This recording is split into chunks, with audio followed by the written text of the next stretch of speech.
Bonjour à tous, bienvenue à cet événement de lancement très spécial. La plupart d'entre vous connaissent Buy Power comme les experts du parrainage.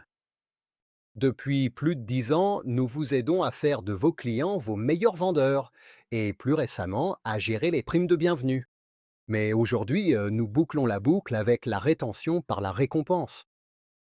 Alors, laissez-moi vous expliquer le contexte, car la plupart des stratégies de rétention et leurs plateformes souffrent d'une grave erreur d'identité. Elles imitent les programmes de fidélité du commerce, le modèle du café, où plus on achète, plus on a de chances d'être récompensé. Mais à moins de vendre des cafés, cette approche par carte de fidélité est juste bizarre. Le commerce de détail repose sur les habitudes, la fréquence, les interactions routinières, comme aller chercher des œufs pour le petit déjeuner. Mais dans les secteurs réglementés ou par abonnement, vos clients n'ont pas d'habitude. Ils prennent des décisions.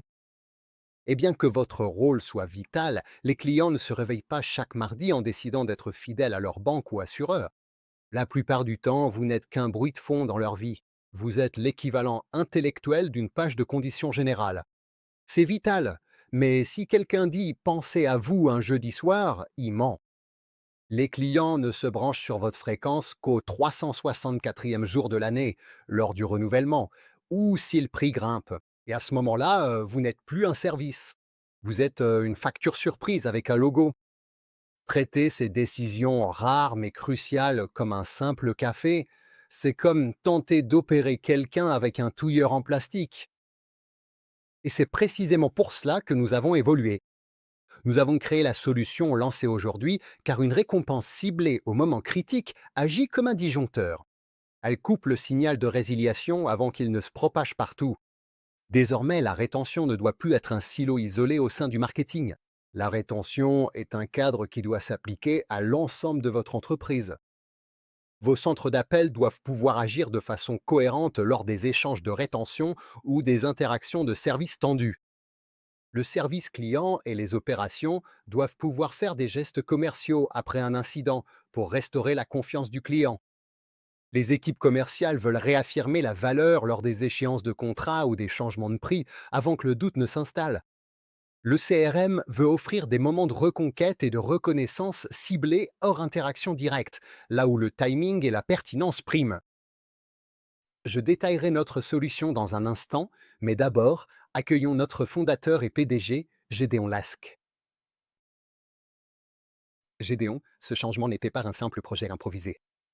C'est une réalité qui nous a été dictée par nos clients et par l'expression de leurs besoins concrets. Peux-tu nous expliquer comment ce parcours s'est concrétisé?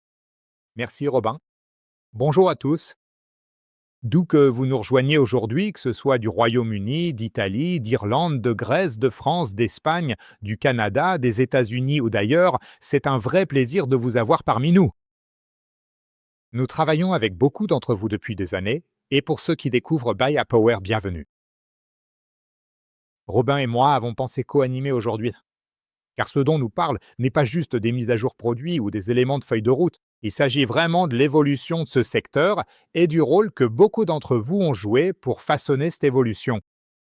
Nous avons lancé Buy a Power avec un objectif clair. Le parrainage, aider les entreprises à croître en transformant leurs clients en ambassadeurs. Et au fil des ans, nous avons vu à quel point cela peut être puissant. Quand le parrainage fonctionne bien, il ne fait pas qu'acquérir des clients, il acquiert de meilleurs clients. Des clients qui arrivent par la confiance, des clients qui convertissent plus vite, des clients qui restent plus longtemps. Beaucoup de programmes gérés par ceux qui nous regardent aujourd'hui l'ont exactement démontré. Mais quelque chose d'intéressant a commencé à se produire à mesure que ces programmes mûrissaient. Les clients ont commencé à nous poser une série de questions différentes. Pas seulement comment acquérir des clients par le parrainage, mais comment récompenser les clients plus efficacement. Comment utiliser les incitations pour influencer le comportement? Comment renforcer les relations avec les clients au fil du temps? Et cela nous a naturellement menés à la deuxième phase de notre activité, ce dont nous parlons depuis 2 ans. L'acquisition par la récompense en utilisant les incitations plus largement, pas seulement pour le parrainage, mais sur tout le parcours d'acquisition. Récompenser le changement d'offre, récompenser les inscriptions, récompenser les moments clés du parcours client. Et encore une fois, beaucoup d'entre vous qui nous regardent ont fait avancer cela avec nous. Mais depuis environ un an, la conversation a recommencé à évoluer. De plus en plus de clients ont commencé à demander quelque chose d'un peu différent. L'acquisition est importante, hein, bien sûr, mais la fidélisation devient tout aussi cruciale. Comment encourager les renouvellements? Comment renforcer la loyauté? Comment influencer le comportement tout au long d'une relation? Et c'est là que le prochain chapitre commence vraiment. Pas comme un pivot soudain, pas comme quelque chose d'expérimental, mais comme une extension naturelle de ce que nous avons déjà construit ensemble. L'an dernier, nous avons travaillé avec plusieurs clients sur ce point précis, la fidélisation par la récompense, en utilisant des incitations pour encourager le renouvellement, renforcer l'engagement et consolider les relations clients à long terme. Et ce que nous avons vu jusqu'ici est incroyablement prometteur, car les mêmes principes comportementaux qui font fonctionner le parrainage, les mêmes principes qui rendent les incitations puissantes pour l'acquisition, eh bien, ils s'appliquent aussi à la fidélisation. Réciprocité, timing, reconnaissance et influence sur le comportement au moment clé du cycle de vie du client. Maintenant, il y a un autre élément de contexte qui me semble vraiment important ici, car les secteurs représentés par beaucoup d'entre vous aujourd'hui ne sont pas des entreprises de consommation classiques. L'énergie, les télécoms, l'assurance, les services financiers, ce sont des secteurs réglementés. Vous évoluez dans des environnements où la confiance compte énormément, où la conformité compte énormément, où les parcours clients sont complexes, où les relations à long terme sont fondamentales. Et pendant longtemps, on a demandé aux entreprises de ces secteurs de se contenter de plateformes qui n'avaient jamais vraiment été conçues pour elles. Des plateformes conçues pour le commerce, des plateformes conçues pour l'e-commerce, des plateformes conçues pour des transactions rapides. Mais vos entreprises ne fonctionnent pas comme ça. Vos relations avec les clients s'inscrivent dans la durée. Elles impliquent des contrats, des renouvellements, des polices, des interactions de services. Et cela nécessite une approche totalement différente. C'est pourquoi nous avons toujours eu une conviction forte chez Buy à Power, les secteurs réglementés méritent des plateformes conçues spécifiquement pour eux. Pas adapter du commerce, pas des outils d'e-commerce simplifiés, mais une infrastructure conçue de A à Z avec les réalités des entreprises réglementées comme les vôtres. Cette conviction a façonné tout ce que nous avons construit jusqu'à présent et elle façonne aussi le prochain chapitre. Robin, c'est à toi. Merci, Gédéon, et il a tout à fait raison. Si vous essayez de forcer un outil de vente à transaction rapide dans un monde de contrats et de renouvellement complexe, ça va casser. Il vous faut une infrastructure spécifique conçue pour les réalités d'une entreprise réglementée. Une fois ces bases posées, vous passez des gestes improvisés à un véritable marketing de fidélisation cohérent. Désormais, l'impact commercial d'un moteur spécifique et adapté est énorme. La variance des offres chute de 60%. Il s'agit de colmater les fuites silencieuses de votre marge bénéficiaire. C'est la fin du Far West, où votre stratégie commerciale est essentiellement une loterie à la discrétion d'un agent de centre d'appel qui pourrait être particulièrement généreuse mercredi. Hausse de la fidélisation de 22%, car les clients dans des situations similaires reçoivent un traitement similaire. Prendre exactement la bonne décision se fait désormais à grande échelle, et ces décisions sont plus rapides aussi. Les équipes ne se torturent plus l'esprit sur ce qu'il faut proposer. La logique est préapprouvée et encadrée. C'est ce qui arrive quand les récompenses sont une infrastructure, pas une réflexion après coup. Maintenant, Gédéon, je sais que tu as préparé quelques expériences de pensée pour nous aider à comprendre comment les récompenses peuvent transformer la fidélisation. Quelle est la première? Très bien, merci Robin. Voici une expérience un peu différente. Imaginez que je vous donne une tasse. Il est à vous mon plan. Je vous en prie. Une minute après, je demande combien devrait-on vous payer pour le vendre? Maintenant, imaginez l'inverse. La tasse n'est pas à vous et je demande combien paieriez-vous pour l'acheter? Ces chiffres sont presque toujours totalement différents. Les gens demandent bien plus pour céder un bien que pour l'acquérir. C'est ce qu'on appelle l'effet de dotation. Dès qu'on sent qu'un bien nous appartient, on l'estime davantage. Et c'est crucial pour la fidélisation. Quand les clients sentent qu'ils ont déjà des avantages, des récompenses, un statut, ils hésitent bien plus à y renoncer. La possession change le comportement. Robin, c'est à toi. Merci. Ce sentiment de possession est primordial. Et si le timing est bon, ça change tout. La rétention par la récompense est un atout, mais il faut savoir l'abattre au bon moment de vérité. Car, comme je l'ai dit, pour les services réglementés ou par abonnement, ils sont souvent comme les fondations d'une maison. Absolument essentiels, mais on n'y pense pas au quotidien. Vous n'existez vraiment pour le client que lors de rares moments clés. Le départ, quand un client dit qu'il part, il a déjà un pied dehors. Et il vous faut du concret pour maintenir le dialogue. Le silence. Ils sont déjà partis. Alors comment allez-vous les faire revenir? Une récompense montre que leur retour compte autant qu'une nouvelle inscription. Le renouvellement, l'effet de l'offre de bienvenue s'estompe, le prix grimpe. Soudain, le client sort de son indifférence. Il passe d'un bruit de fond à un examen minutieux, le temps de lire sa facture. À ce stade, vous ne luttez pas contre un concurrent, mais contre le retour soudain de la mémoire du client. Et enfin, l'échec du service. Génial, on vous remarque, mais seulement parce que vous avez gaffé. Les récompenses sont idéales. Peut-être le seul moyen de redonner le sourire en transformant une erreur en leçon de service client. C'est logique, non? Le problème, c'est ce que j'appelle le bricolage. La plupart des entreprises ont de bonnes intentions pour la rétention, mais l'exécution est maladroite. C'est comme un grand restaurant où le chef fait des miracles, mais où les serveurs inventent les prix pour plaire aux clients. C'est donc ce qu'on voit généralement quand les marques n'ont pas de stratégie de rétention unifiée, c'est l'exemple type d'un processus défaillant. D'abord, la rétention improvisée. Différentes équipes gèrent le même problème avec des outils totalement différents. Votre centre d'appel fait une chose tandis que votre équipe CRM en fait une autre, et il n'y a aucune vision commune de la réalité. Le deuxième aspect du bricolage, c'est la foire aux offres. Sans contrôle centralisé, votre stratégie de rétention, c'est un peu le juste prix, mais animé par un agent stressé dans son box.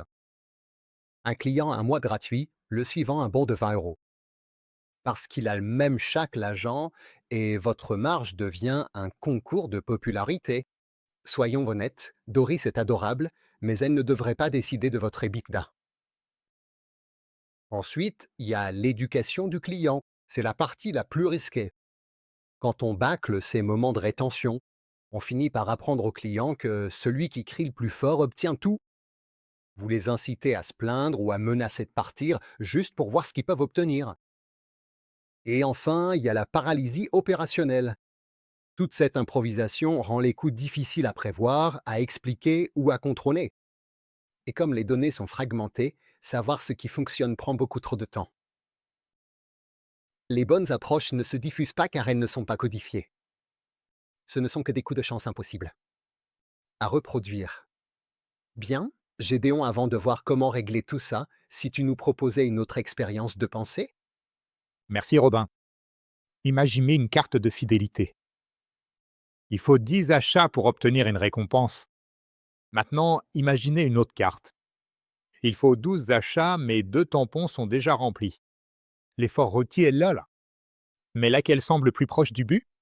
La plupart disent la deuxième, car on a l'impression d'avoir déjà commencé. Bon, c'est ce qu'on appelle l'effet de gradient de but.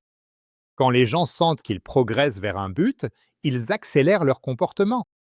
C'est pourquoi les étapes, les paliers et les indicateurs sont si puissants pour la fidélisation. Ils renforcent le sentiment que la relation client progresse. Robin, c'est à toi, mon ami.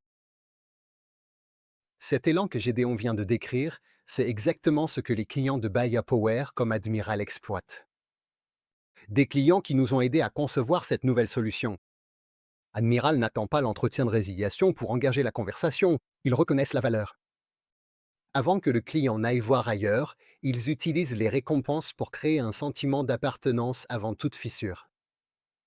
Ensuite, là, lors des appels de rétention, quand le prix ne peut plus baisser, une récompense concrète comble l'écart de valeur.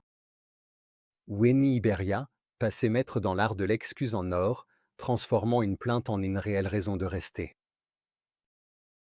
Qu'il s'agisse d'Electric Ireland ou de British Gas qui automatise les récompenses en fin de contrat pour éviter les départs. Avant même que cela ne commence, le moteur sous-jacent est exactement le même. Il s'agit de remplacer le bricolage par une approche contrôlée, axée sur la récompense, qui respecte votre secteur et la psychologie de vos clients. Et avec cela en tête, je laisse la parole à Gédéon, qui va approfondir cette science avant que nous n'examinions le moteur de notre solution. Bonjour à tous. Je voudrais commencer par une question. Pourquoi les clients restent-ils? Si vous demandez à la plupart des entreprises, les réponses se ressemblent. Elles diront que les clients restent car ils sont satisfaits, le service est bon, la marque est fiable ou que la fidélité a été méritée. Et bien sûr, ces éléments comptent vraiment, mais les sciences comportementales suggèrent quelque chose de différent.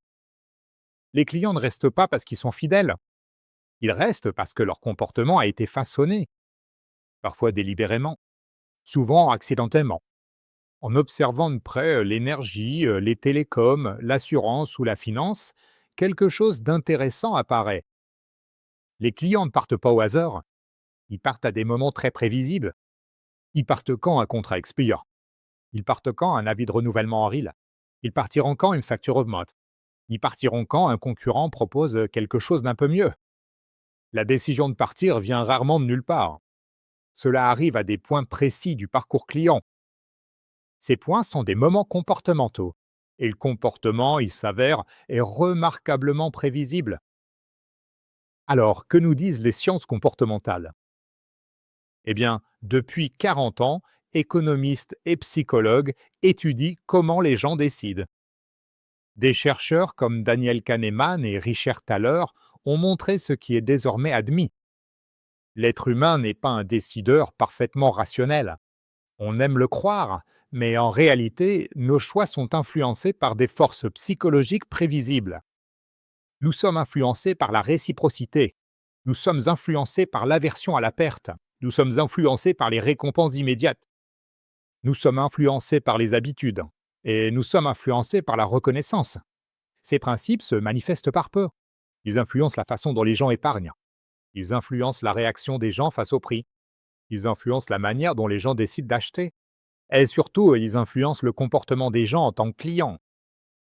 Le plus surprenant est que beaucoup de stratégies de rétention ignorent encore totalement ces forces. Les entreprises passent un temps fou à mesurer la satisfaction. Elles font des enquêtes NPS. Elles investissent dans l'amélioration du service. Mais elles conçoivent rarement des programmes basés sur le comportement humain réel. C'est là que les incitations comportementales deviennent intéressantes. Le premier principe, la réciprocité. L'une des forces les plus puissantes du comportement humain est la réciprocité. Quand quelqu'un nous donne quelque chose, on ressent le désir instinctif de rendre l'appareil. Ce comportement est profondément ancré dans la culture humaine. Si on vous offre le déjeuner, vous aurez envie de l'offrir la prochaine fois. Si quelqu'un vous aide, vous voulez l'aider en retour. Cet instinct ne disparaît pas quand on devient client. Il se manifeste aussi dans de toutes nouvelles relations. Quand une entreprise vous reconnaît, vous remercie ou vous récompense, un changement subtil s'opère. La relation n'est plus seulement transactionnelle, elle commence à devenir personnelle. Et quand cela arrive, le comportement change souvent. Ce qui est intéressant ici, c'est que la valeur de la récompense n'est pas toujours le facteur le plus important. Le signal compte tout autant. Les remises semblent souvent transactionnelles. On les perçoit comme de simples ajustements de prix. Les récompenses sont différentes. Les récompenses sont perçues comme de la reconnaissance. Cette petite différence change la psychologie de l'interaction. Voici un exemple que simple. Imaginez deux scénarios différents. Dans le premier scénario, votre opérateur télécom réduit votre facture de 10 euros. Dans le second, il vous envoie une carte cadeau de 10 euros en disant « Merci de nous être fidèles une année de plus ». Financièrement, la valeur est identique, mais psychologiquement, les expériences sont totalement différentes. La réduction de facture semble invisible, les récompenses semblent intentionnelles. Et les sciences comportementales nous disent que l'intention compte vraiment.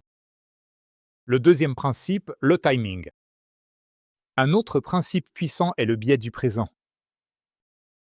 Les humains accordent bien plus de valeur aux récompenses immédiates qu'à celles qui arrivent plus tard. On peut voir cet effet partout.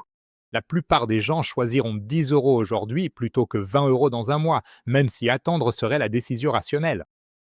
La même chose se produit avec le comportement des clients. Une récompense remise juste après une action, comme renouveler un contrat, installer un service ou résoudre un problème, a bien plus d'impact comportemental que quelque chose reçu des mois plus tard. Le timing amplifie la valeur. Une petite récompense immédiate peut influencer le comportement plus efficacement qu'une grosse récompense future. Et c'est l'une des raisons pour lesquelles les programmes de fidélité traditionnels ont souvent du mal. Ils récompensent le comportement trop tard. Ils récompensent le comportement de manière trop indirecte. Ils ratent le moment où le comportement se décide réellement. Le troisième principe, l'aversion à la perte. L'un des enseignements les plus célèbres des sciences comportementales est ce qu'on appelle l'aversion à la perte. Les gens détestent les pertes bien plus qu'ils n'apprécient les gains. En fait, les recherches suggèrent que la douleur de perdre quelque chose peut être 2 fois plus forte que le plaisir de gagner quelque chose de valeur égale. Cet enseignement a des implications profondes pour la fidélisation des clients. Laissez-moi vous montrer un exemple. Imaginez que vous receviez un message de renouvellement 10 ans, renouvelez aujourd'hui et recevez une récompense de 20 euros. Maintenant, imaginez un message différent. Vous recevez actuellement 20 euros de récompense annuelle chaque année. Ne les perdez pas à la fin de votre contrat. Même récompense. Même valeur, mais un cadrage psychologique totalement différent. Le second message joue directement sur l'aversion à la perte, et cette différence subtile peut influencer considérablement le comportement. Le quatrième principe, l'habitude. Un autre moteur comportemental clé est la formation d'habitudes. Le comportement humain est fortement influencé par les routines. Quand les actions sont répétées et renforcées, elles deviennent automatiques. On le voit avec les applis de fitness, les programmes de fidélité ou les jeux. Le même principe s'applique aux relations clients. De petites récompenses régulières renforcent l'engagement et l'habitude de rester. Avec le temps, les clients ne se demandent plus s'ils doivent rester ou partir.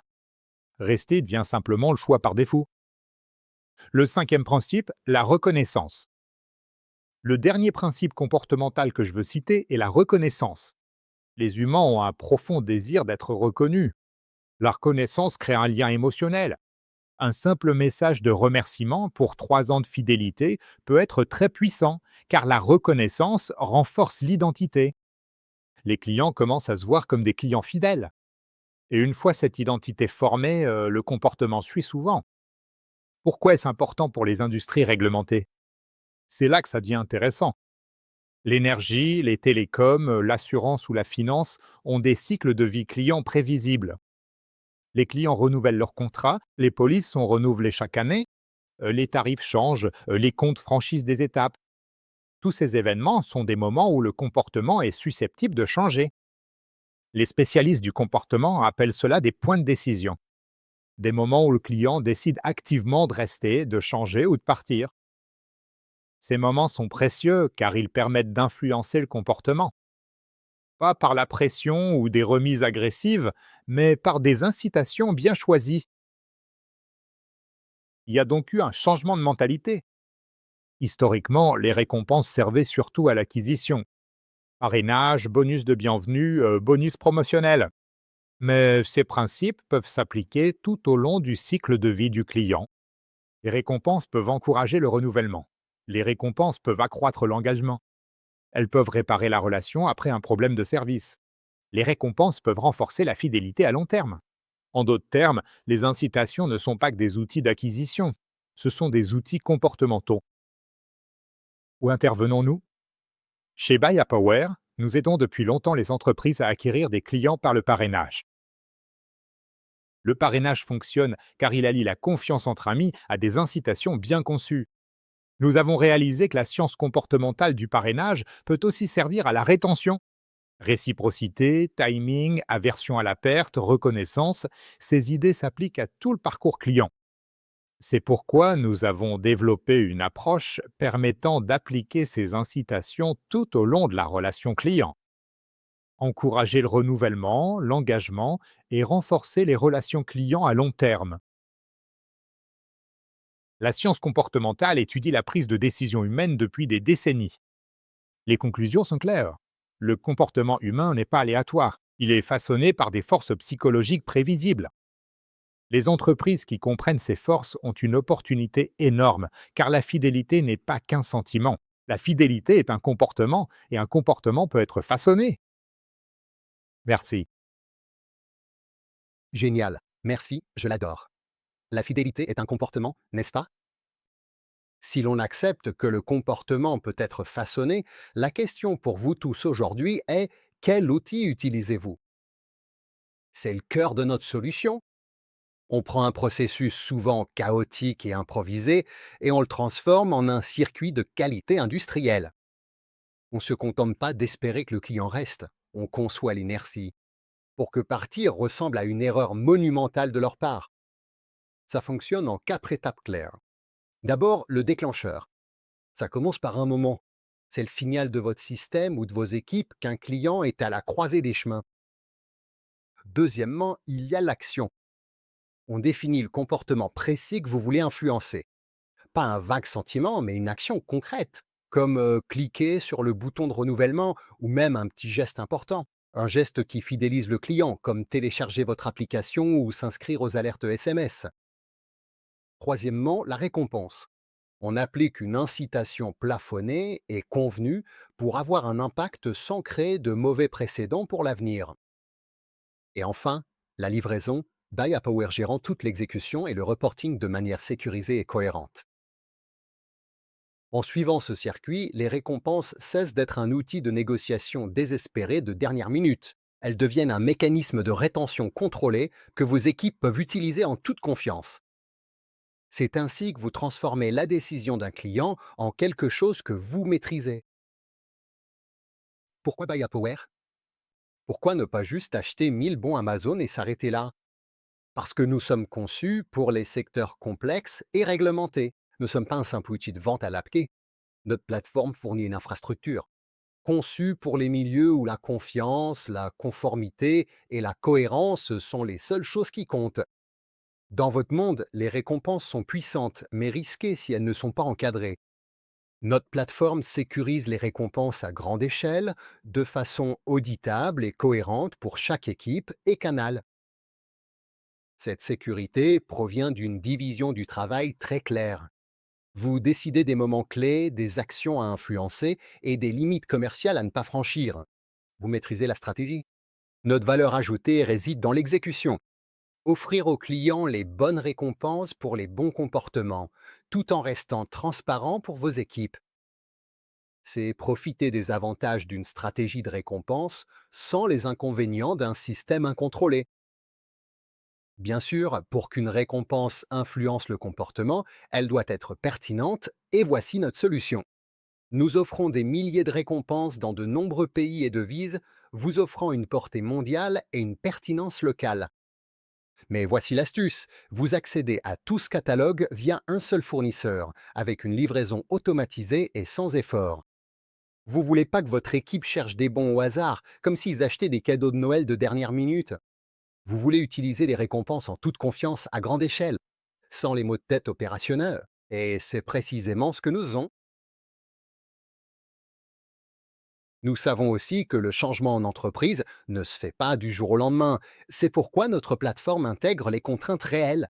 Vous pouvez commencer doucement avec vos processus actuels et n'automatiser que là où cela fait vraiment la différence. Des valeurs et critères préapprouvés garantissent des coûts prévisibles, tandis que l'auditabilité totale rassure vos équipes de gouvernance.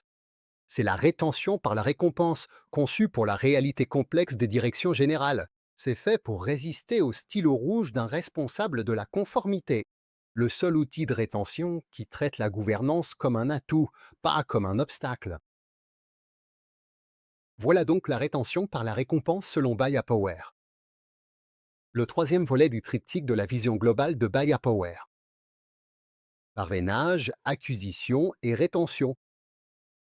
La plupart des entreprises gèrent ces trois aspects avec des outils déconnectés qui ne communiquent pas entre eux. C'est un monstre technologique, bricolé avec des tableurs et beaucoup d'espoir.